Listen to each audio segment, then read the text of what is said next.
Welcome to Warhammer. In the dark heart of the Webway, where the light of the Emperor's sun can never reach, lies a ruined Eldar world. Slowly, the camera pans across crumbling spires and twisted metal, ever downwards towards a single point of flickering light. Voices whisper in the darkness, echoing the pain and hunger of a dying race. The low and ominous voice of the narrator begins. Once, they were the most radiant of all the galaxy's children. Now they are shadows, predators, and torturers, feeding on agony to escape their own doom. This is Commorragh, the city of endless night, and the story of those who dwell within. We see flashes of Lelith in the arena, her blade singing as she dances with her prey. Urien Rakarth, at his table of flesh, surrounded by the pleasures of his sin. And finally, Vect on his throne, ruling over it all with an iron fist. For the next hour, we will walk the spires of the Dark City and uncover the lives of the Dark Eldar, from their birth in tragedy to their reign of terror. The Emperor's children, the finest of the Aeldari, were also its doom. They turned on their kin with psychic might and devoured the souls of trillions, leaving only a shattered remnant for Slaanesh to corrupt. But how did it happen? Let us tell you. This is the tale of Slaanesh and the fall of the Eldar. Chapter 1. The Fall of the Aeldari. It began in an age when the Aeldari were at their zenith, masters of the warp, the galaxy, and themselves. Their dominion was vast, their wealth immeasurable. In every cradle of life, Aeldari explorers would arrive with inquisitive wonder, eager to learn the secrets of existence. With psychic powers and technology beyond mortal ken, they uncovered ancient ruins and long-forgotten lore that most races would kill for. And while some Aeldari used this knowledge for good, many more became obsessed with forbidden power. Amongst them was the Archon Bealtan, who delved deep into the souls of sentient beings, seeking to understand their emotions. But as his studies progressed, he came to despise the galaxy. He saw fear, anger, lust, and gluttony everywhere. Most of all, though, he saw pain. And so he plotted to end it. He would use the collected knowledge of the Aeldari, their unfathomable psychic might and advanced technology, to craft a new master race, one free from the taint of suffering. Only then could peace be achieved. Of course, such hubris did not go without consequence. To enact his vision, Bealtan reached out across the galaxy, drawing upon the psychic might of every Aeldari citizen. But as millions upon millions of psychers wove their power together, something awoke within the image. It had lain dormant for eons, biding its time until the galaxy was ready. For it, a dawning, or rather birthing, a psychic entity of pure ecstasy and sensation. It fed on the psychic energies being wielded by the Aeldari, growing ever greater and hungrier, demanding more. The Aeldari were utterly unprepared for this development, and panic spread amongst them. Some fled, abandoning their posts and dropping out of the warp, while others fought back, attempting to bind or destroy the entity. But it was too powerful. With every passing moment, the entity grew stronger, and the psychic might of the Aeldari was insufficient to hold it back. It burst forth, tearing itself free, and claiming the souls of those who had summoned it as its own. Then it ascended, leaving behind a husk of its former self, barely clinging to reality. For a fleeting moment, the Aeldari saw what they had done. The entity, born of their own hubris and dark emotions, was Slaanesh, the embodiment of all excess and sensation. While the Aeldari had foreseen the possibility of such an entity coming into existence, and had even prepared defenses against it, they had never imagined that it would come so soon, nor that it would be so powerful. And now the galaxy was plunged into chaos. Trillions upon trillions of Aeldari fell that day, lost to the newly birthed Chaos God. Those who survived barely escaped with their lives, fleeing across the galaxy and hiding amongst the stars. Hope seemed lost. All was as naught but darkness, despair, and death. Even the mighty craft world, the jewel of Aeldari civilization, was thrown into disarray. Entire cities vanished from the Webway, leaving only gaping holes where they once stood. Billions perished instantly as the fabric of space-time buckled and tore under the assault of And yet, even in the face of such overwhelming odds, OP remained. The greatest minds and warriors amongst the Aeldari gathered in secret, plotting a desperate course of action. If they could reach the Webway before Slaanesh corrupted it entirely, they might yet have a chance at survival. Under the guidance of the enigmatic Farseer Jainza, the survivors of the craft world launched a daring attack against the demonic hordes pouring out of the tears in the Webway. Through sheer willpower and a last-ditch effort, they managed to push back the demons and stabilize the tears, preventing Slaanesh from fully corrupting the Webway. But the cost was staggering. Entire star systems were lost, devoured by the Prince of Pleasure. Any Aeldari caught within the affected sectors of the Webway suffered untold horrors, becoming either demonic servants of Slaanesh or forever banished from the Webway and left to wander the cold void of space. Fleeing through the passages of the Webway, the Aeldari knew that they could not stay in one place for too long. Should Slaanesh sense their presence, the survivors would surely be hunted down one by one, never to be seen again. They needed somewhere to hide, somewhere that Slaanesh would never find them. But where? The answer came in the form of an ancient prophecy, one that spoke of a hidden city in the heart of the Webway, a place where the Aeldari could hide and regroup. It was called Commorragh, and it was here that the survivors made their final stand against Slaanesh. Defending every inch of the way, they fought tooth and nail, determined to hold out as long as possible. It was a valiant effort, but a doomed one. As the days turned into weeks, and the weeks into months, the Aeldari began to dwindle. One by one, their forces were pushed back until only a small band of survivors remained. They were exhausted, wounded, and outnumbered, but they refused to give up. With their backs against the wall, they fought on, hoping for a miracle. And then it came. Just when it seemed as though all hope was lost, a portal opened up in the Webway and a single figure stepped through. It was an Aeldari lord by the name of Harkon, and he had just returned from a scouting mission. What he had found was beyond their wildest dreams. A sector of the Webway untouched by Slaanesh, a place where they could finally be safe. But there was a problem. It was on the other side of the galaxy, and to get there, they would have to pass through Slaanesh's territory. It was a suicide mission, but someone had to do it, and in the end, it was Harkon who volunteered for the task. With a heavy heart, the survivors agreed, and so it was that Harkon led a small band of Aeldari warriors and Farseers into the heart of Slaanesh's domain. It was a harrowing journey, but eventually they found what they were looking for, a hidden portal that led to the sanctuary of the craft world. With their last bit of strength, the survivors poured through the portal and into the safety of the craft world. As the portal closed behind them, the last remnants of Slaanesh's influence faded away,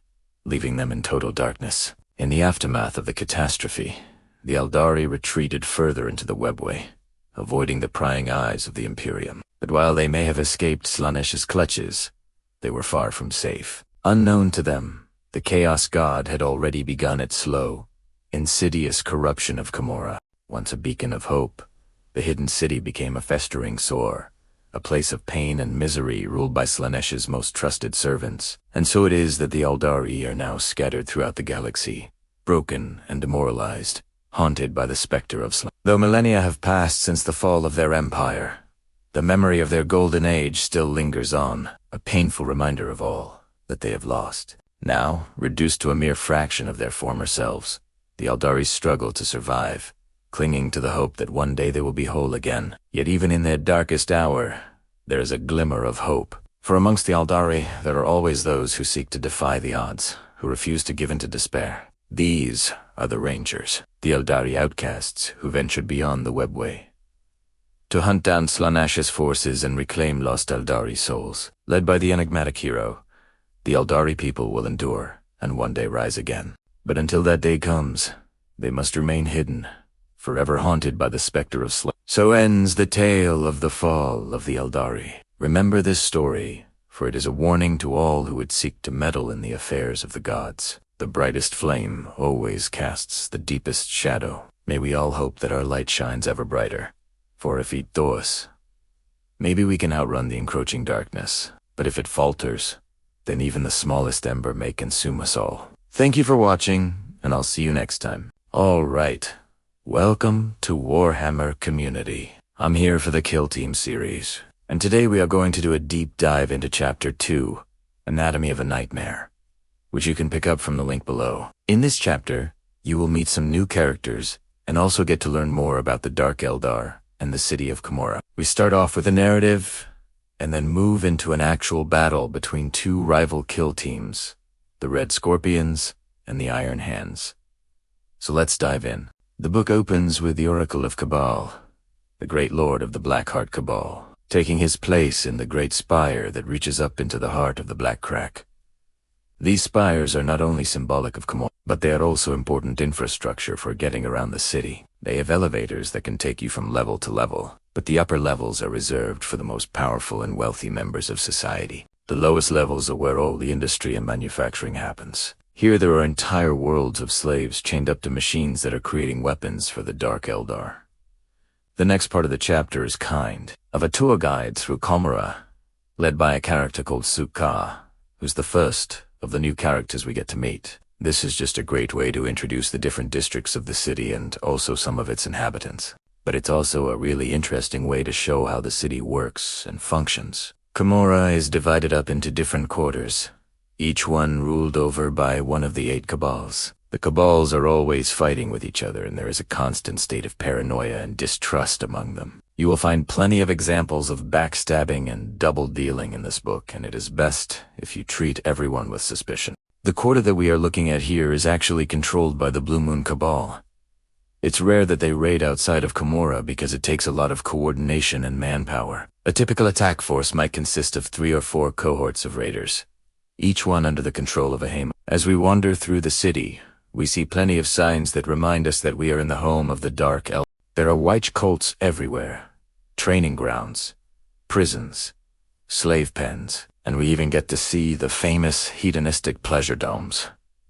We will be visiting these again later in the story, but moving further on, we come to the labyrinthine Webway portals that connect all the major cities of Slaanesh across the galaxy. These portals can be dangerous places as they are patrolled by demon princes and demons, so anyone passing through needs to be wary. Sukkah shows us some tricks to help us get around the city, like hidden tunnels and passages beneath the streets and rooftops. All these shortcuts were built by slaves and are used by the Dark Eldar to move around unnoticed. After passing through the Webway, we arrive at our destination. This is the area controlled by the Blackheart Cabal, and everything is lit up with red lights. As we enter the main square, Sukkah warns us to watch out for assassins. Even though he is an assassin himself, he doesn't want to die.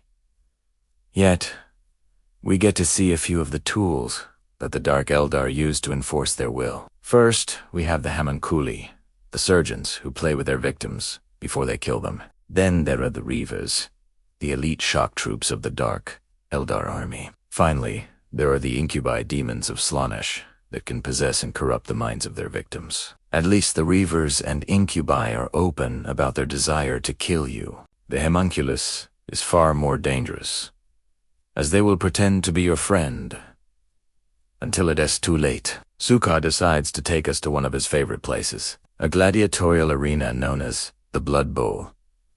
Here we get to see a fight between 2 rival kill teams, the Red Scorpions and the Iron Hands. If you want to win the favor of the Cabal, you must win fights like this. And believe me, these kill teams are brutal. The Red Scorpions are fast and vicious. Their captain, Mutilus, is a master of close combat and can tear his enemies apart with ease. But they are no match for the power of the Iron Hands, led by the cyborg Loken. The Iron Hands are a well-oiled killing machine. They use superior firepower and strategy to defeat their opponents. As the battle rages, we get to see more of the different units of the Dark Eldar army. There are the Grotesques, who are large, ugly creatures that do the dirty work for the Dark Eldar. And then there are the Venoms, fast, stealthy assassins who strike from the shadows. But no matter how powerful these warriors are, they are nothing compared to the Homunculus. He is the most feared member of the Dark Eldar army, and his powers are truly terrifying. With a single touch, he can drain the life force from his victims or turn them into twisted parodies of their former selves. The battle comes down to a final showdown between Mutilus and Loken. In the end, Loken is victorious, but not without paying a heavy price. He is badly wounded and his kill team is on the run. As Loken staggers away from the battlefield, he is confronted by a group of Reavers. They have come to collect their prize, the head of the Iron Hands captain. But Loken is saved by an unexpected ally, a mysterious hooded figure who turns out to be none other than Suk. It seems that he has been playing both sides all along, and now he is going to make sure that Loken lives to fight another day. But what about those enslaved humans? Where do they fit into all of this? Well, it turns out that they are the key to everything. See, the Dark Eldar need human souls to power their technology and keep their city running, and they are willing to do anything to get their hands on them. So Suker and Loken team up to hunt down a group of rogue slaves.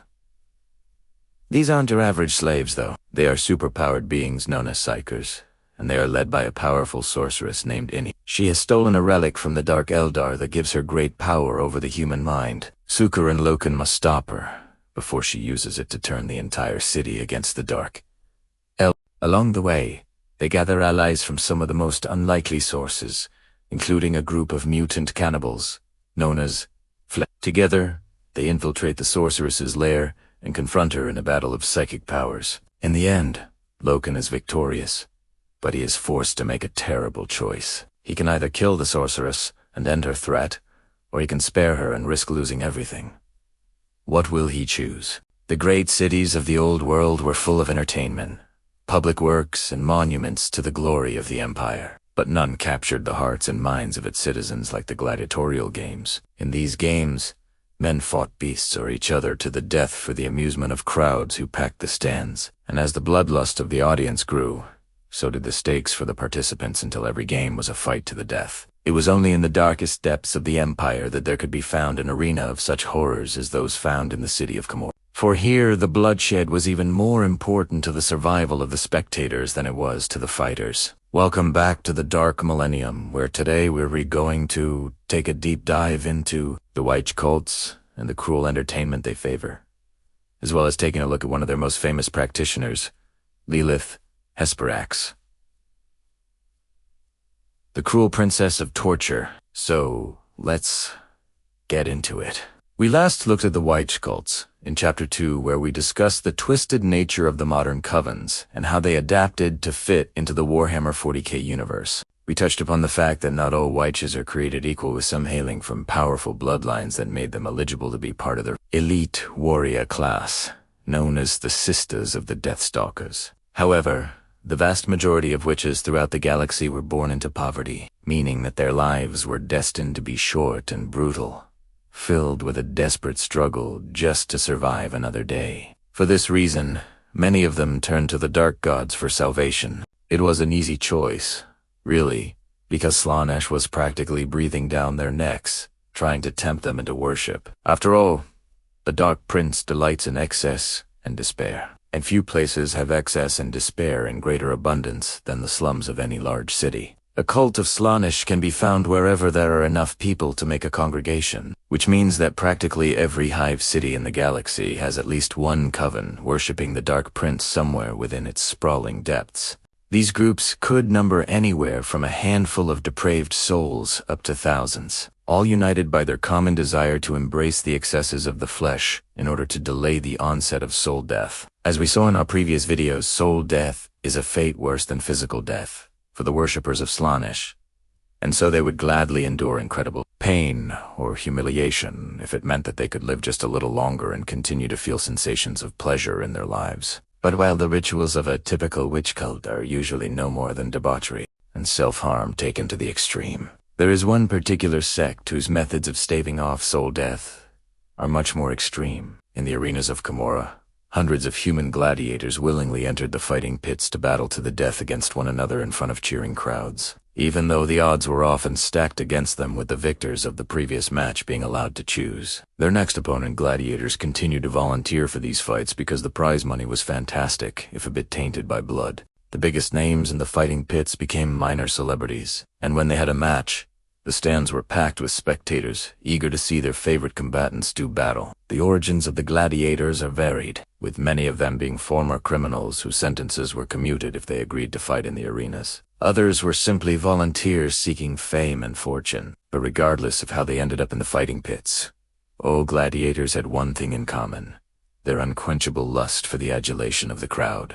Few sights are more pleasing to the eyes of Slaanesh than mortals willingly inflicting pain on themselves for the sake of sport, and few spectacles can draw the attention of the Dark Prince, as well as the gladiatorial games of Commorragh. Because of this, the gladiators have become something of a proxy for the bloodthirster armies, who use them to spread the worship of Slaanesh among the downtrodden populations of the galaxy. One name towers above all others when it comes to the gladiators of Commorragh, and no matter where she fought, the crowds always cheered. She was Lelith Hesperax, the cruel princess of torture. Born in the dark subsector of Hessers, Lilith's origins are shrouded in mystery and conflicting accounts from her many enemies. In some tellings, she was the daughter of a noble family who sold her into servitude after their fortunes declined. In others, she was the child of a low-level psyker who trained her in the ways of the warp from a young age. Whatever the truth of her past, Lelith rose to prominence in Commorragh, thanks to her skill in the fighting pits. In fact, it's said that she was undefeated in combat, having bested over 1,000 opponents during her career. But this is not as impressive as it might sound, because most of these opponents didn't necessarily want to be there. To win her matches, all Lelith had to do was break their spirits and force them to surrender. This is because while Lelith was undeniably skilled in the arts of combat, it was her cruelty that made her truly feared and respected. She took sadistic pleasure in the screams of her victims as she beat them, tortured them mentally by breaking their spirits long before their bodies were broken. And she was inventive in her use of weapons, often coming up with new and horrific ways to maim her opponents. Eventually, her reputation reached such heights that she was summoned by the highest lords of Commorragh to put on exhibitions of her cruelty in their private pleasure gardens. At first, this was a great honor and she was richly rewarded for her efforts, but as time went on, she began to find the restrictions placed on her by her noble patrons tie up. Soon, she wanted more than just gold and jewels.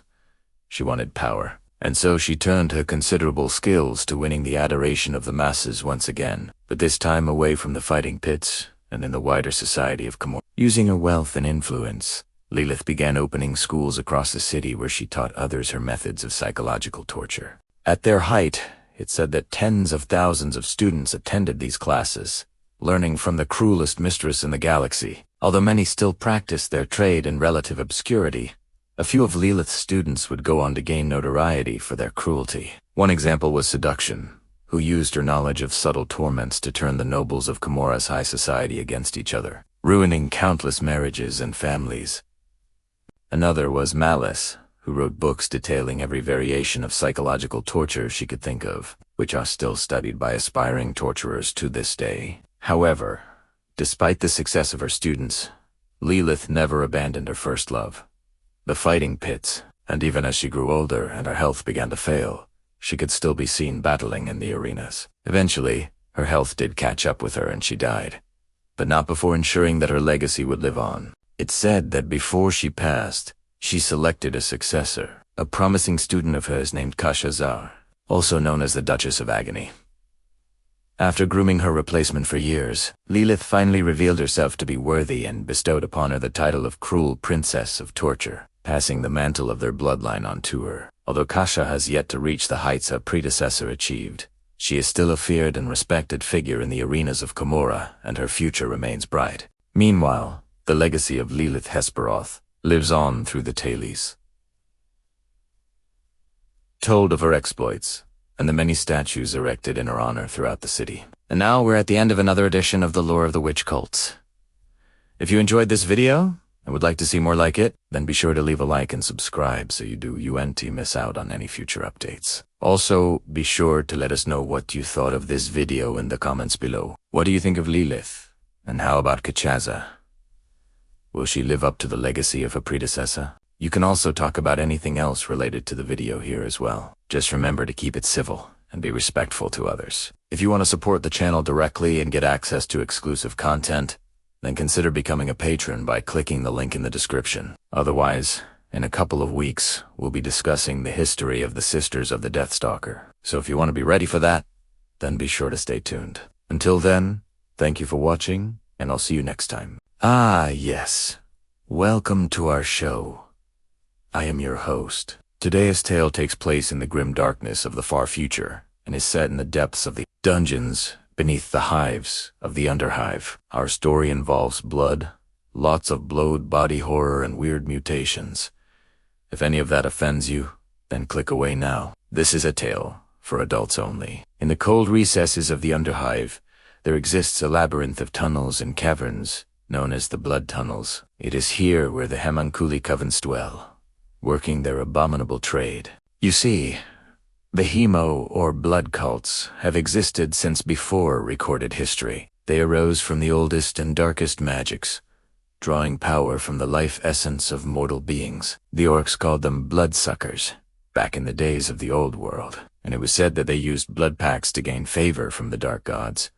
They were also implicated in the fall of Sigil, the original capital of the Imperium, when it was consumed by the Eye of Terror, and it is said that they profited greatly from the plagues that ravaged the Emperor's children during the Horus Heresy. By the 41st millennium, these heretic cults had become so feared that the Inquisition had to step in and eradicate most of them. Still, some homunculi covens survived, and they continue to thrive in the hidden places of the Under. Though what exactly constitutes a blood covenant is open to interpretation. Some are small, family-sized affairs dealing in blood magic, as a sort of folk magic. Others are vast criminal enterprises whose influence spreads to the upper levels of society. But no matter the size, all blood covenants deal in blood, and it is this that has earned them such a foul reputation. For the homunculus are part surgeon, part necromancer, and part artist. Using a combination of dark sorcery, surgical precision, and alchemy, they turn mortal flesh into grotesque works of art. They take the blood of living creatures, be it human, alien, or demonic, and use it to enhance, augment, and modify other creatures. Sometimes the results are horrifying, sometimes beautiful, and sometimes both at the same time. For the homunculi do not simply add new abilities to their subjects. They warp and twist them, turning the mundane into the monstrous and the beautiful into the nightmarish. A human might be turned into a creature that can withstand incredible cold by dipping them into the blood of an ice creature. But the process will also warp their mind and turn them into a homicidal maniac who craves nothing more than to freeze and shatter their victims. An orc might be dipped into the blood of a lesser demon and granted a burning hatred for souls, turning them into a soul grinder. But if a human is dipped into the blood of a greater demon, the results are likely to be catastrophic. Not even the homunculi fully understand what happens in that case. The process becomes as much a gamble as anything else. Such experiments are performed for a variety of reasons. Sometimes the homunculi are simply curious to see what will happen. Sometimes they create monstrosities for the amusement of their patrons. And sometimes they attempt to create the perfect super soldier. There is one thing that all of these creators have in common, though. Blood. That is why the homunculi are known as the Blood Covenants. But today, we are going to focus on just one. A great lord among the Hemlocks. His name is Urien Rakarth, and he rules over the cavernous hives of the Underhive. From his floating fortress of flesh and bone, the many spires of which pierce the oily surface of the Blood Sea, Urien Rakarth is one of the most powerful and enigmatic figures in the Underhive. He commands an army of loyal ghouls, deranged mutants, bioengineered horrors and demons from the Bloodthirster to the Plague Marine. Rumors surround him like the miasma that hangs over the blood seas, and even the toughest scythes fear to tread where he walks.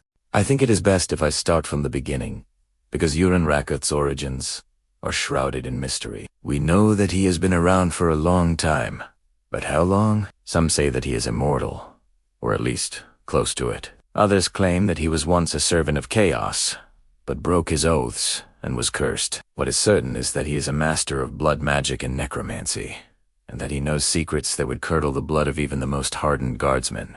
If you want to find Urien Rakarth, you have to descend deep into the Underhive.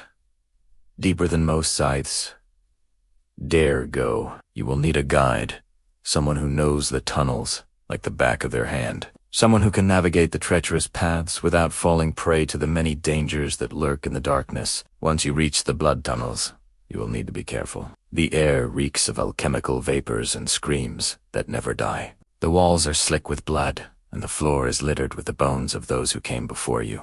If you are lucky, you may avoid the ghouls and the rats, but sooner or later, you will encounter the creations of the homunc. Some of them are mindless, shambling horrors that attack on sight. Others are cunning and cruel, delighting in the pain of others, and some are simply too horrible to comprehend. As you make your way through the tunnels, you will hear the laughter of children echoing around you, Laughter that is both innocent and disturbing, and you will see the shadows dancing on the walls. Shadows that seem to have a life of their own. You will feel the presence of Urien Rakarth growing stronger with every step you take, and you will know that you are approaching his domain. Then suddenly, just as you think it cannot get any worse, you will see it. Floating above the blood sea is a citadel of flesh and bone, held aloft by pillars of blood and connected to the underhive by bridges of sinew and teeth. This is the fortress of Urien Rakarth. Here's where he performs his most heinous experiments and creates his most terrifying monsters. As you approach the fortress, you will see the results of Urien's work all around you. Some of them are beautiful, like the vampire, sleek and deadly, with skin like alabaster and eyes like rubies. Others are horrifying, like the plague zombies, bloated and pestilent, with skin like green mold and eyes like rotting meat. But all of them are mesmerizing, because they are more than just monsters. They are works of art, and it is said that Urien Rakarth is the greatest artist of all. According to legend, he is able to transform any creature into anything he desires, using blood magic and surgical precision. He has created creatures that are part man, part machine, part human, and part orc. He has created creatures that are made of pure energy, creatures that are invisible to the naked eye. He has even created creatures that are alive, dead, and undead, all at the same time. It is said that Urien Rakarth is immortal, or at least close to it. Some say that he was once a servant of chaos, but broke his oaths and was cursed. Others say that he is the servant of a great old one, something beyond human comprehension. Whatever the truth may be, it is clear that Urien Rakarth is more than just a simple He is a master of blood magic and necromancy, and he knows secrets that would curdle the blood of even the most hardened guardsman. And as you stand before his fortress, you can feel the darkness emanating from it like a physical presence. You can feel the pain and suffering of those who have come before you. You can feel the hunger and thirst of those who dwell within. What happens next? Well, that depends on you. Are you brave enough to enter the fortress of Urien Rakarth? Are you foolish enough to challenge him to his floating fortress? Are you desperate enough to beg for his mercy? Or are you wise enough to turn back while you still can? Whatever you decide, I suggest you hurry. The blood sea is rising and the ghouls are stirring, so choose wisely, my friend, for your fate hangs in the balance. And that is our tale for tonight. If you enjoyed it, please let me know in the comments below. Thank you for watching, and until next time, remember, the only good demon is a dead demon. The Emperor's children may have started it all, but the Dark Eldar are certainly continuing it with their own unique brand of sadistic excess. Today we will see what started this pathetic plague on the galaxy in Chapter 5, The Master of Shadows, Asdrubael Vect. This is a Warhammer 40k TV series. Today we look at one of the most interesting factions in all of Warhammer, the Drukhari, or Dark Eldar. They've always been my favorite faction since I first saw them as a kid in the old Doom. With their sadistic nature and penchant for tormenting their victims before killing them, they definitely stand out among the other evil factions in the grim darkness of the 41st millennium. But where did they come from? Well, like the rest of the Eldar, they were once high and mighty as part of the ancient Empire, that being until they got addicted to Slaanesh and partially destroyed themselves by indulging too much in the pleasures of the warp. But there's more to the story than that. And today we'll find out how the Dark Eldar came to be the cruel and sadistic people we know and love in Chapter 5, The Master of Shadows. Let's get into it. A long time ago, during the height of the golden age of the Eldar Empire, the entire race was living pretty large. There were many human worlds under the protection of the Eldar, which were basically used as resource-gathering stations for the Eldar, who had a voracious appetite for new sensations and experiences. At this time, the Eldar were living comfortably in their own bubble, having already defeated the forces of chaos at the Battle of the Fang and the Claw, an event so cataclysmic it literally reshaped the warp, and thus saved the galaxy from the full wrath of the ruinous powers. Unfortunately for the Eldar, they wouldn't enjoy their hard-won peace for long. In the next few millennia, the Eldar would face their greatest enemy yet, themselves. It all started with the birth of Slaanesh, the last of the great primarchs of the Chaos Gods, whose birth would mark the beginning of the end for the Eldar Empire. You see, Slaanesh was born of the excess and decadence of the Eldar, and their endless hedonism to keep their pleasures forever fresh and exciting. The Eldar enslaved countless species throughout the galaxy and bathed themselves in the pleasures of the flesh. This, however, meant that the Eldar were not only denying these creatures freedom and self-determination, but also denying themselves those things as well. No matter how much the Eldar indulged in pleasure, it never quite hit the spot anymore, and this only led to more and more of them searching for new ways to feel the same rush of excitement that they felt when they first discovered the joys of whipping a slave or chaining them up. This was the dark path that the Eldar were going down, and it would soon lead them to the foe. But before that, there was one more Eldar, who was born during this dark time that would play a key role in the coming war, one who would go on to become the most ruthless and cunning Eldar in history. He was born a slave himself, sold by his own mother for some measly credits. His birth name was forgotten long ago, but he would later come to be known as Asdrubael Vect, the Master of Shadows. We do not know much about Vect's early life, because the only records of it were supposedly destroyed in the fall, whatever happened to them. The only thing that's known is that Vect was born into slavery, which no doubt fueled his hatred for the Eldar ruling class. Vect would eventually earn his freedom and even gain enough influence to become a noble in the Cabal of the Black Heart.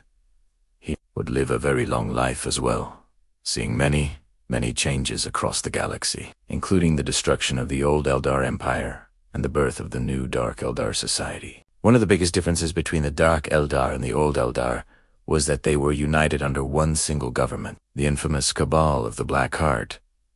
Unlike the old days, there was now a central governing body that everyone in Drukad followed, and at its center was Vect. At the time, Vect wasn't exactly the kind of person anyone wanted to mess with. After all, he was a master assassin, having earned his title as the Master of Shadows by eliminating the leaders of the rival Kabals and uniting all of Commorragh under the rule of the Cabal of the Black Heart. With the creation of his Cabal, Vect became the most powerful Cabal lord in Commorragh. From that moment on, he ruled over all the Dark Eldar in the city with an iron fist, cementing his power through fear and oppression. That's right. Even though Vect was an Eldar, he actually preferred to rule over his people with the same cruelty and sadism that the old Eldar used to inflict on the slaves they kept in chains. But while Vect was undeniably ruthless, he was also incredibly intelligent. While most of the Dark Eldar nobles squabbled amongst each other, wasting away in infighting and petty squabbles, Vect was always there, pulling strings in the shadows. He manipulated his rivals into doing his bidding and patiently waited for the perfect moment to strike. For example, after Vect killed the leaders of the rival Kabals and established dominance over the Black Heart, he encountered another threat, a rogue band of Eldar corsairs led by the infamous Pain Master. Although Vect's forces were initially repelled and he was forced to flee to the safety of the labyrinthine undercity, Vecta managed to use his cunning to turn the tables. By summoning a greater demon he was able to weaken Moloch's forces and lure him into a trap, defeating him in single combat and absorbing his power. With this victory, Vect's power grew exponentially, giving him even more control over his people. And with this power, Vect would come up with the perfect way to hold on to it: terror. You see, even though Vect ruled over all of the Dark Eldar with an iron fist, he knew that if he ever let up, one of his rivals would seize power and plunge Commorragh into chaos yet again. So Vect came up with the perfect solution: a balance of terror. He declared that any Dark Eldar who plotted against him would be tortured and displayed in the plazas of the Underhive as a warning to others. This policy would work wonders for Vect, keeping the population of Commorragh in check and allowing him to maintain his power for centuries to come. However, this didn't mean that Vect would have no enemies. In fact, it was precisely because of his reliance on terror as a means of maintaining control that made him vulnerable. You see, terror can only take you so far. At some point, your subjects will grow tired of living in fear and will seek to overthrow their oppressors. This is what happened with Vect's greatest enemy, a Dark Eldar noble named Harkon. Harkon was a member of Vect's own bloodline and had always resented his uncle's oppressive rule. He knew that Vect's grip on power was only maintained through fear, and so he began plotting to take over the Cabal of the Black Heart.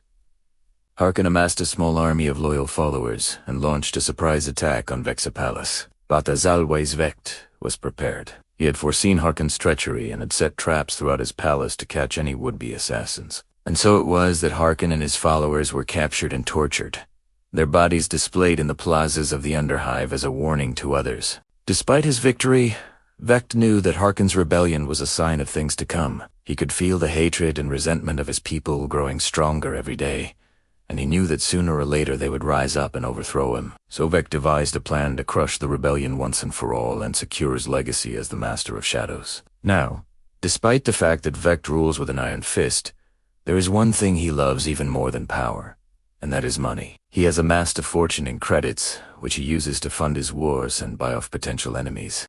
But Vect knew that no amount of money could save him from the inevitable rebellion, and so he came up with a different plan. Using his vast wealth, Vect hired an army of mercenaries from across the galaxy, from orcs to Chaos Space Marines. This army would be the key to crushing the rebellion and securing his power for centuries to come. With his army in place, Vect began to hunt down the rebels. Wherever they fled, he would find them and crush them, no matter the cost. He hunted them in the darkest depths of the Underhive, where the very fabric of reality was thin, and the denizens of the warp could easily slip through and attack the With each passing day, the rebellion grew weaker and weaker, and Vect's power grew stronger. Soon, there would be none left to challenge him. However, Vect wasn't done just yet. He had one more trick up his sleeve, a final betrayal that would shock the galaxy and change the course of history forever. And so it was that Vect turned on his mercenary army, betraying them and seizing their weapons for himself. With this final act of treachery, Vect secured his power and established the Dark Eldar as a new dominant race in the galaxy. He had played them all: the Eldar, the Orcs, the Chaos Space Marines, and even his own people. He was the Master of Shadows, and he had just cast his greatest shadow yet. I hope you enjoyed this video. I know I did. I am actually really happy with how this series is turning out, and I'm excited to share it with you guys. I think it is a fun way to learn about the lore and a cool way to explore the grim darkness of the Warhammer universe. If you liked this video, please consider subscribing to stay updated on all things Warhammer. Thanks for watching, and I'll see you in the next one. It's time to continue our descent into Slaanesh, the most decadent and depraved of the Chaos Gods, by exploring their home realm of the Slaanesh, also known as the Eighth or the demonic realm of pleasure. If you joined us last time, we already know that Slaanesh is a place of unparalleled sensation, pleasure and pain, where even the most sadistic acts are committed for the sake of feeling something, anything at all, since nothing is truly satisfying here. In our previous video, we discussed the hedonistic cults found throughout the galaxy that worship, from the depraved pleasures of the Gorgon sisters to the erotic excesses of the Snake Eyes. We also looked at some of the servants of such as the succubi and incubi, who serve as the gods' agents in the material universe, corrupting mortals with visions of ecstasy before dragging them screaming into the warp. But now it's time to go further. It's time to find out what life is like in Slaanesh. This is Chapter 6 of our mini-series on the Chaos Gods. This will be a multi-part exploration of the dark side of the grim darkness of the 41st millennium. So, if you haven't already done so, make sure to subscribe to be notified when a new installment is released. And if you want more chaos right now, check out the playlist linked below for our previous installments on Chaos Undivided, the Ruinous Powers, the Blood God, Khorne, and the Plague God, Nerf. And don't forget to let us know what you think of this series in the comments below. The first thing you have to understand about life in Slaanesh is that it is not reserved for the favored few. No, this is a realm where everyone suffers. All who dwell here, from the lowest slave to the most sadistic torturer, live in terror of what might happen next, always looking over their shoulder for the glint of a blade or the flash of teeth in the shadows, knowing that at any moment the exquisite agony of death might be upon them. Slaanesh is full of betrayal, murder, torture, pain, and yes, pleasure, because everything must be extreme and over the top. In order to illustrate this point, let's take a step away from the famous names of Slaanesh, the likes of which we discussed last time. Instead, let's imagine just an average day in the life of an average citizen of Slaanesh. It is said that the best way to get your daily intake of nutrients in Slaanesh is to simply wander around with your mouth open, letting the finer particulates drift across your tongue. What exactly those particulates are depends on where you are in Slaanesh. It could be the flesh of someone unfortunate enough to pass by. It could be the blood splatter from the nearby arena. Or if you're lucky, maybe it's just something sweet like cake batter or caramel. Of course, You can try to do things the hard way, raiding a real space settlement or hunting down a soul to devour. But honestly, that takes too much effort and isn't something that the average Dark Eldar would bother with. Oh, wait. No. Sorry. Wrong script. Yes, the Dark Eldar are constantly raiding real space, hunting down humans and other races to capture their souls. You see, when Slaanesh was still a nascent entity in the warp, one of its first acts was to forge the Webway, a set of extra-dimensional passages that allowed the Dark Eldar to travel back and forth between the material universe and the realm of Slaanesh.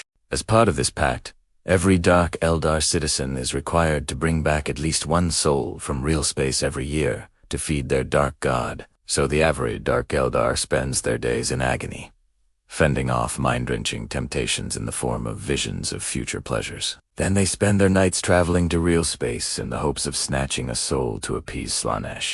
Oh, and let us not forget the ever-present danger of other Dark Eldar or demons ripping apart your body and devouring your soul for their own amusement or to advance their standing in society. Dark Eldar children are often sold into slavery at birth and forced to fight to the death against other children in arenas while their parents place bets on the outcome. Only the strong survive in Slaanesh, and only the very strongest can hope to thrive. But even then, it's a constant struggle just to maintain your position. Now, we mentioned before that the Dark Eldar live in a state of constant paranoia, and that's for good reason. You never know when someone is going to strike you down and take your soul for themselves. To cope with this, many turn to drugs called bliss, which deaden the mind to the horrors around them. Bliss is taken in a variety of forms, from powders to injections to patches placed on the skin. These substances numb the nerves and dull the senses, allowing the user to go about their daily life without being driven insane by the sights, sounds, and smells of Slaanesh. Bliss also comes in liquid form, and it's common for citizens of Slaanesh to bathe in it, allowing the chemicals to absorb through their skin. Unfortunately, bliss is highly addictive, and overcoming its withdrawal symptoms is extremely difficult, making it almost impossible to stop taking it once you start. Many Dark Eldar become so dependent on bliss that they require regular doses just to function. Without it, their nervous systems would explode from all the stimuli bombarding them. But with it, they lose all sense of higher thinking and become little more than empty shells of their former selves. We said at the beginning that everyone in Slaanesh suffers, and there's one final truth that proves it. Even though the Dark Eldar are immortal, that doesn't mean they're truly alive. See, immortality is a double-edged sword. Sure, it's nice not to have to worry about dying, but after a few millennia, it starts to wear on the soul. The Dark Eldar know this, and they have a ritual to deal with it, feeding the souls of their victims to sleep. When the god consumes these souls, it's said that some of their essence is transferred to the Dark Eldar, rejuvenating their bodies and minds and allowing them to live on. However, this is a cruel trick played by Slaanesh, because every soul devoured by the god is forever lost, damned to torment and agony within the warp. In exchange, the Dark Eldar receive only a fraction of the soul's power, a mere drop of ecstasy in comparison to the ocean of suffering it once represented. If the Dark Eldar are smart, they'll realize that they're doomed to an eternity of agony. Once they come to this realization, they'll realize that Slaanesh has tricked them and will devote the rest of their immortal lives to escaping the realm of Slaanesh. However, this is easier said than done. As we said at the start, everything in Slaanesh is extreme, so if you want to leave, you're going to need to be prepared for an agonizing departure. Some choose to tear their own souls apart piece by piece, experiencing every second of anguish and despair imaginable as they do. Others prefer to surround themselves with the most painful stimuli possible, burning themselves with fire or cutting off their own limbs and allowing the blood to flow freely. Only when the soul is free, unbound by flesh or emotion, can it escape. But Eventin, it's a dangerous journey through the maelstrom of Slaanesh's excess. Those who make it out are the exceptions, not the rule. In the end, Slaanesh is a fate worse than death. Well, friends, that's a look at life in the slavish home realm of Slaanesh. Let us know what you thought of this video in the comments below. Are you ready to dive into the depths of depravity and excess? Or maybe you want to avoid the screaming and the gnashing of teeth. Either way, we're glad you joined us for another installment in our series on the Chaos Gods.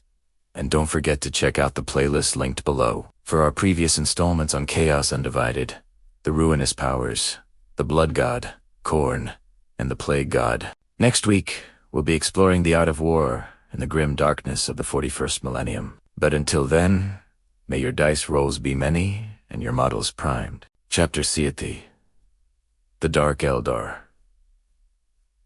and the galaxy beyond. We've been exploring the 41st millennium for a while now, covering many of the races that dwell within it. It is a shame I have you uncovered one of the most sadistic and evil factions in the lore yet, though. The Dark Eldar. So today we're going to be looking at the Dark Eldar and the galaxy beyond. Let's get into it. The Dark Eldar are a tragic race. Once they were the same as the Eldar, but through civil war and millennia of torture and suffering have become this maniacal race that delight in pain.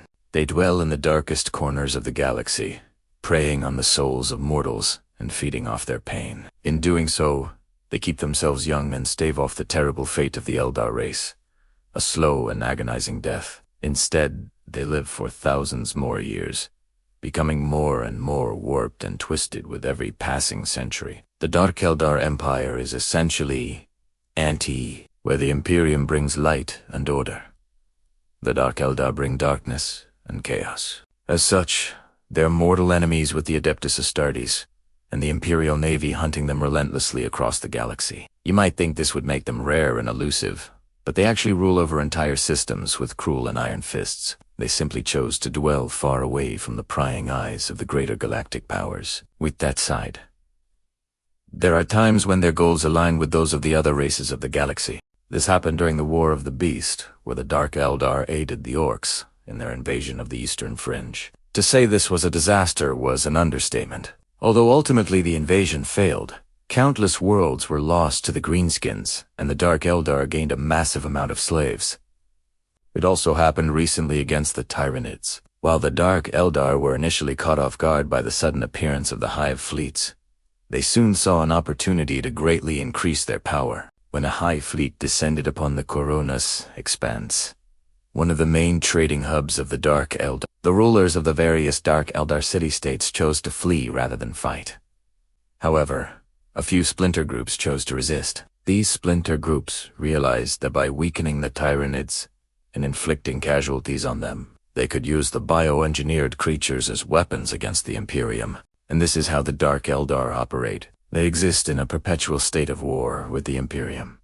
Yet they rarely face the full might of the Imperial war machine. What the Dark Eldar do is wage hit-and-run style campaigns, preying on the weak and fleeing when overwhelming force is encountered. But this doesn't mean that the Dark Eldar aren't feared. Quite the opposite. The Dark Eldar are some of the most feared and hated inhabitants of the galaxy. Entire systems tremble in fear when a raiding party is sighted nearby, as they will not only slaughter everyone on the planet, they will torture them before and after death. Entire fleets can be wiped out by the Dark Eldar, and it's not uncommon for planets to fall into chaos when raiders descend upon them. One of the most infamous of these events occurred on the Forge world of The Dark Eldar arrived and began slaughtering the population of the planet. Then they turned their attention to the captive Forge Masters. One by one, they brought the Forge Masters to the surface of the planet and set them on fire, watching with glee as they burned to death. What made this worse was that the Dark Eldar did this to deface a monument to the Emperor, which had been constructed on the surface of the planet. To top it all off, when the Dark Eldar left, they released plague bombs, ensuring that the remaining population would die horrible and slow deaths. Another notable raid involved an entire Imperial Navy fleet. The Dark Eldar managed to capture a ship and discovered a distress call sent by the fleet as flagship to the nearby Imperial world of Acheron Prime. Knowing exactly what to do, the Dark Eldar took control of the ship's AI and sent a reply to the distress call, telling the fleet to come to the ship's current location, pretending to be a rescue fleet. And just as the Imperial fleet arrived, the Dark Eldar opened fire with every weapon they had, tearing the Imperial ships to pieces and claiming them as trophies. It's not only planets and fleets that the Dark Eldar target. Even real space incursions occur from time to time. That's right. The Dark Eldar have actually managed to enter our own universe. The first incursion happened when a group of Dark Eldar raiders attacked a human colony on Mars.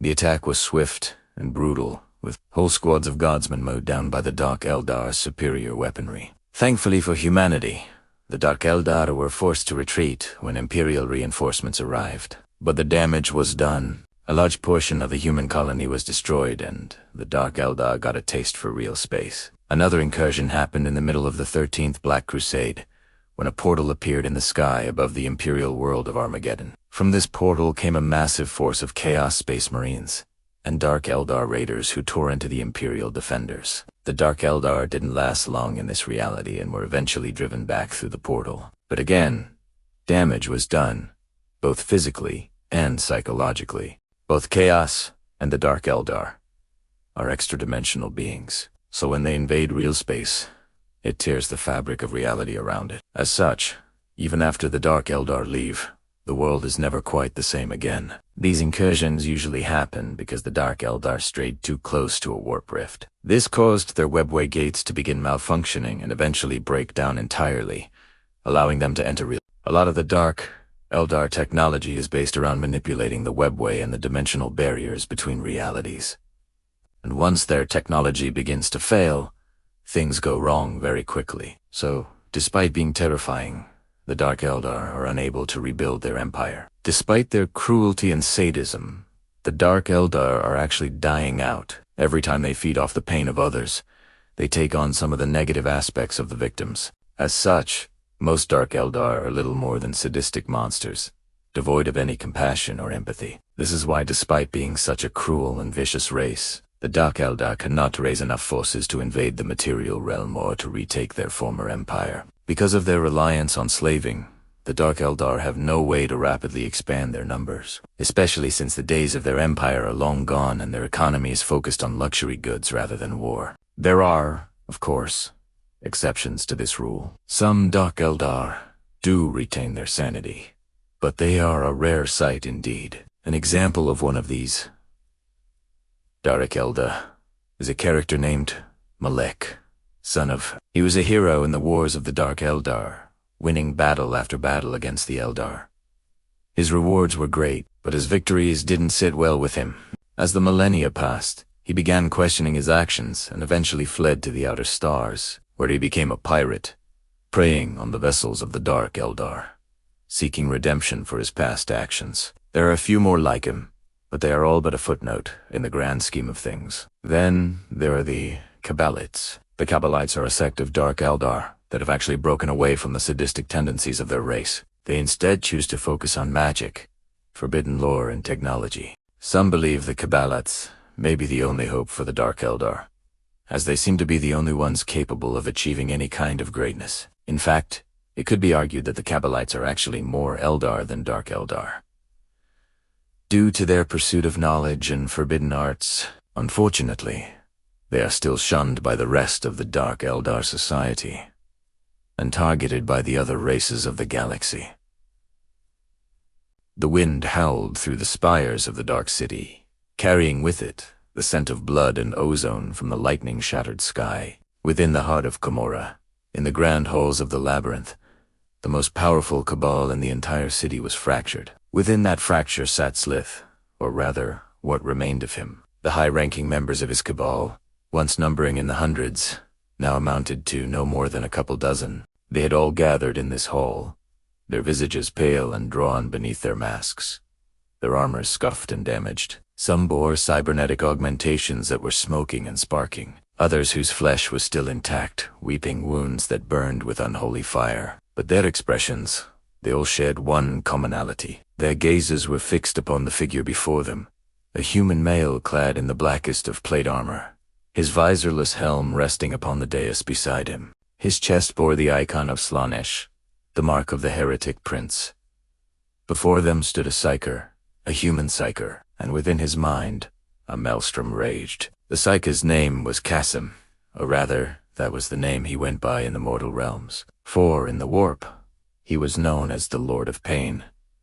He was also Slith's prisoner, having been captured alongside the rest of his crew of renegades and brought here to Commorragh for interrogation. Slither had intended to use Kasim to find the traitorous captain who had led the Daemon Hunters to his crew's hidden base, but the psyker had resisted capture as much as he could, during which time he had subtly probed the minds of his captors, feeding them nightmares and maddening them with visions of burning agony. All the while, The renegade psyker waited patiently for his chance to strike back. And now it had come. As the Drukhari leader spoke, each word dripping with hatred and venom, something in the psyker snapped. In an instant, the psyker's eyes flashed with power, searing the very souls of the assembled Druk. At that moment, he became the Lord of Pain. His will slammed into the minds of Slith and his cohort, crushing their wills like eggshells and forcing the Drukhari to their knees. Then, with a voice that echoed with the power of 1,000 screams, he began to speak. His words slithered into the minds of the Drukhari, seeping into the cracks of their sanity. "You are nothing but insects," he boomed, his voice shaking the foundations of the labyrinth. "Creatures of darkness and decay. You cower in your filthy city, hiding from the light of the Emperor. Your kind is weak, pathetic, doomed to walk the endless night without hope or glory."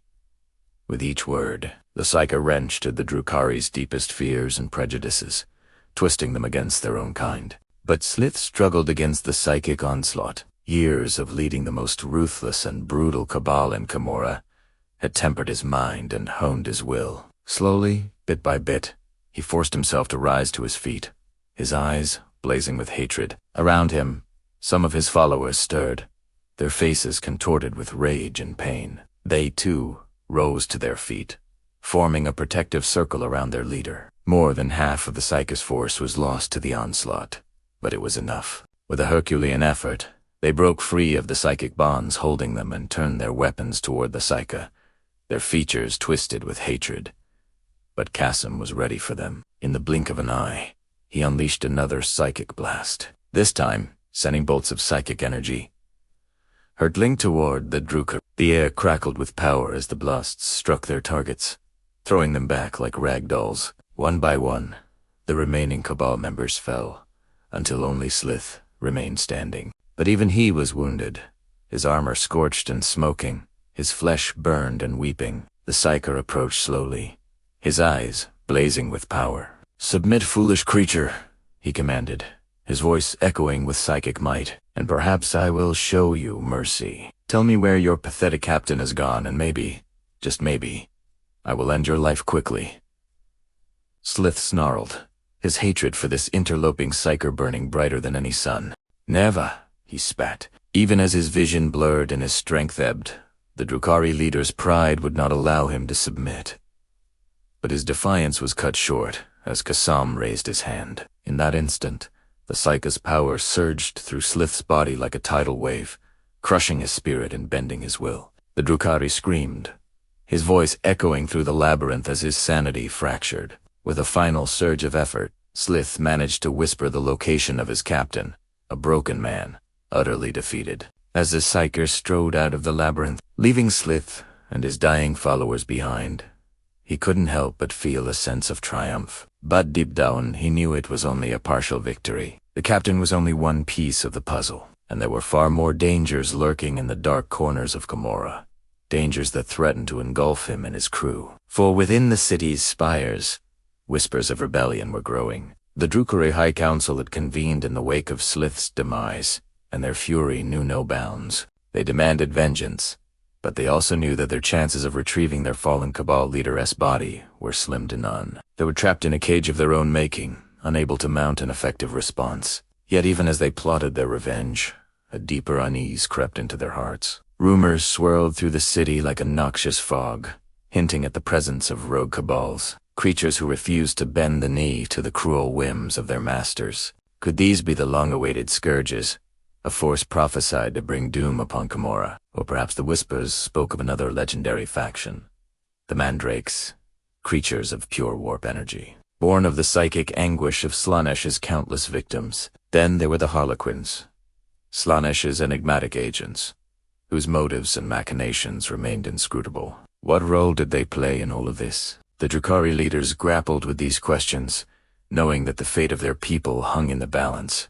Meanwhile, the demon prince was growing impatient. The souls of the damned writhed within him, their torment a constant reminder of his master's displeasure. Time was running out, and the stakes had never been higher. If he failed, Not only would he incur the wrath of his demonic patron, but he would also unleash a terror upon the galaxy that would make Slaanesh's legions pale in comparison. Deep in the bowels of Commorragh, the Psyker continued his relentless pursuit of the traitor captain. With each passing moment, the hunt intensified, driving both hunter and prey to the edge of their abilities. The city itself seemed to conspire against them, its labyrinthine depths concealing deadly traps and vicious ambushes. And as the Psyker delved deeper into the city's underbelly, he uncovered a conspiracy that threatened to shake the very foundations of Slaanesh's domain. The closer he got to the traitor captain, the more he realized that he was merely a pawn in a much larger game. And as the net tightened around him, he found himself caught in a web of deceit and betrayal that would test his sanity and his soul. But even as the Psyker fought to stay one step ahead of his pursuers, he couldn't shake off the feeling that he was being watched. There was another presence lurking in the shadows, a predator watching from afar, waiting for the perfect moment to strike. And as the body count rose and the paranoia spread, he knew that the true horror was yet to come. The question was, would he be able to stop it before it was too late? Even shadows cannot hide from time forever. We hope you enjoyed this episode of our Dark Heresy series. If you did, please leave us a thumbs up to let us know. Don't forget to subscribe so you don't miss any of our future content. And if you want to dive deeper into the grim darkness of the 41st millennium, check out the links in the description below for more ways to explore the Dark Heresy universe. Thanks for watching. Last time we saw the Dark Eldar making their way through the Webway. They were attacked by a group of Harlequins, who seemed to know a little bit more than they should about the Dark Eldar and their plans. And just as we thought that maybe there was hope for them, yet that these Harlequins would help lead them out of the Webway and save them from their fate, no, the Harlequins double-cross them and decide that they were actually gone. Now sacrifice these Dark Eldar to the demons of the warp.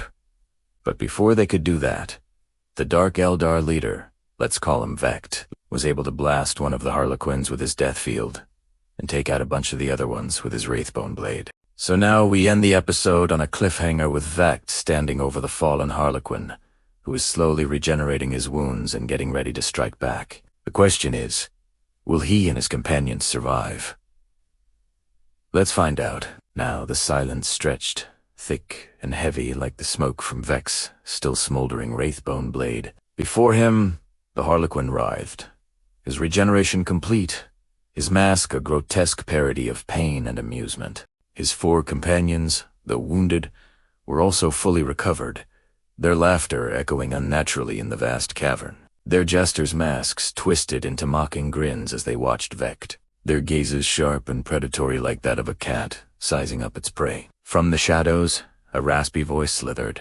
So the noble Vect has decided to grace us with his presence. How touching.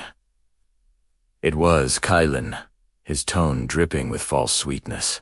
Vect didn't rise to the bait. His gaze was fixed on the fallen Harlequin, his mind racing. They had come so far, lured deeper and deeper into the labyrinthine heart of the Webway by the promise of escape. And now here they were trapped once again, surrounded by enemies who seemed to know their every move. But Vect refused to be out. With a Herculean effort, he forced his pounding heart to slow, his breaths to deepen. He needed to focus, to think. These Harlequins were more than Slaaneshi. They were dangerous psychers, their powers amplified by the Webway's psychic energy. Even now, they were probing his mind, searching for weakness.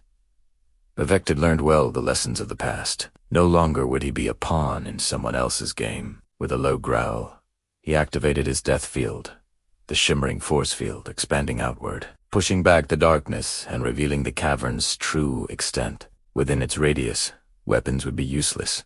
Physical attacks glancing harmlessly off his allies' bodies. But outside the bubble, his friends were vulnerable. Vect barked orders, moving them into position around him, forming a tight defensive circle. From the shadows, the first attack came hurtling toward them, a spear of searing psychic energy. Vect snarled, deflecting the attack with a gesture, the force field shimmering under the strain. Another bolt followed, and then another, each one more powerful than the last. Vect gritted his teeth, struggling to maintain the shield, its edges flickering ominously. Beside him, one of his companions cried out, wounded by friendly fire as an errant bolt grazed her arm. Vect roared in anger and defiance, channeling every ounce of his power into the shield. forcing the Harlequins to choose between overwhelming force or strategic precision. Now the battle raged, a swirling vortex of psychic energy and raw willpower. Vect stood firm, his face pale with exertion, his eyes blazing with grim determination. His companions fought with equal ferocity, their fear replaced by a cold fury. Each deflected blow, each whispered incantation brought them closer to victory. But Vect knew that their strength was waning. He could feel the strain on his own power reserves, the exhaustion pulling at his limbs. They couldn't hold out forever, but he refused to yield. Not yet. Just as suddenly as the attack began, it stopped. The bolts ceased. The taunts faded. Silence descended once more, heavier and thicker than before. Vect lowered his guard, his body trembling with exhaustion. Outside the force field, the Harlequins stirred, their movements slow and deliberate. From the depths of the circle, a voice rasped. "Did we scare you, noble Vect? Or does the great Lord of Commorragh prefer a different sport?" Vect's eyes narrowed. He could sense the amusement, the mockery, the utter contempt in the Harlequin's voice. It was a game to them, a sport, and they had grown bored. "Where are your masters?" Vect demanded, his voice hoarse with exertion and barely a whisper. The answer came in the form of laughter, cruel, mocking, echoing in the vast cavern. And then, "They are here, noble Vect. Right here." The Harlequin hissed, gesturing to the darkness beyond the force field. "And you, my dear Vect, are right where they want you." The ground trembled beneath their feet, and from the inky blackness, tendrils of light erupted, tendrils of warp energy, searing, corrupting, alive. The Harlequins shrieked with delight, their voices rising in a crescendo of madness. And as the demons of the warp coalesced into form, Vect felt his blood run cold.